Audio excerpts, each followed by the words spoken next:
একটা সবুজে ভরা জঙ্গলে সেখানকার সব পশুরা দিনভর শান্তিতে থাকত। দিনের বেলা তারা একসাথে খোলা মাঠে খাবার খেত। হঠাৎ করে একদিন এক ভয়ানক বাঘ এসে হাজির হল। তার ভয়াল চোখে ছিল দখলের আগুন। সে গর্জে উঠল, এই জঙ্গল এখন আমার, সবাই আমার কথা মতো চলবে।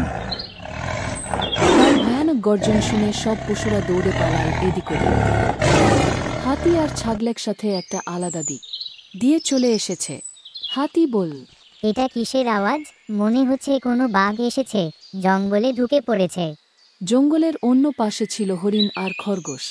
হরিণ বলল, খরগোশ ভাই, তুমি কি ওই আওয়াজটা শুনেছ? হ্যাঁ, আমি ঠিক আছি। ভয় পেয়েছিলাম, কিন্তু এখন ঠিক আছি। খরগোশ মনে মনে বলল, এই বাঘকে তো শিক্ষা দিতেই হবে।